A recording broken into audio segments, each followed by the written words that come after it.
So the next thing that happened on Monday Night Raw, now before I talk about the match between Matt Riddle and Chad Gable, there was a backstage segment with Mia Yim coming up, walking backstage, and then we see Bayley, Dakota Kai, and Io Sky Damage Control coming up, and they talk to Mia Yim talking about how they understand how she feels about being forgotten and all that. Trying to use the same line that they used on Nikki Cross last week, and it was like, well, we want you to be a part of our team at War Games, and Mia Yim was like, I don't got an issue with Bianca, Alexa, and Asuka, so I'm thinking I'm good. And then they was kind of getting upset a little bit, but then they was like, go ahead and think about it and stuff. And don't make the wrong choice. But then AJ Styles, Luke Gallows, Carl Anderson comes up going like, is everything all good, Mia Yim? And she was like, yeah, and then they walked away. So we get to the next match. It was Matt Riddle versus Chad Gable with Otis at ringside, and a one-on-one match. And it was a pretty good match between Riddle and Gable.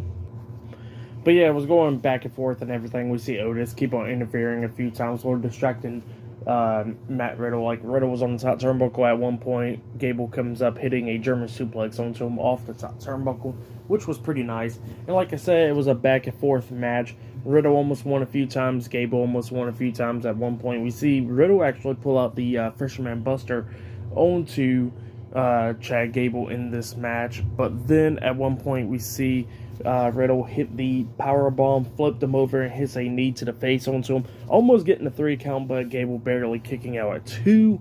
And then at one point we see Gable actually locking on the ankle lock, trying to make Riddle tap out, but Riddle fought out of it, and then he locked on the triangle chokehold onto Gable, but Gable fought out of that. But then, like I said, Gable actually picked up Riddle at one point, hitting a Dominator DDT onto him, which was pretty nice. And he almost got the 3 count by that, but Riddle barely kicking out at 2. But then we get to the very ending of this match where Riddle's taking control, hitting a DDT on Gable off the second rope, setting up for RKO. But then he sees Otis acting up, and he gives over the top rope, kicking Otis in the face.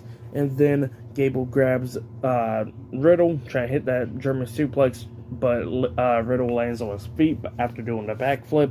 And then Riddle was trying to hit like the RKO or whatever, but then Gable reverses it and try to hit like another German suplex. Riddle was holding onto the ropes, and that's when Gable rolled him up for the backslide, puts his feet on the bottom ropes with Otis holding his feet down, getting the 3 count by cheating. So yeah, Chad Gable defeated Matt Riddle tonight in a one-on-one match. That was a pretty good match. I'll give that match 3.5 stars. That's why I'll give it. Really good match between Chad Gable and Matt Riddle.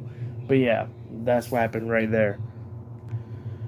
And then we had another segment backstage where we see Baron Corbin and JBL and some random guy playing poker backstage, and they're winning money and all that stuff. And then we see Akira Tozawa coming up, wanting to play poker as well, but apparently he don't know how to play poker, so he's just betting money just to bet money. So yeah, that's what happened there.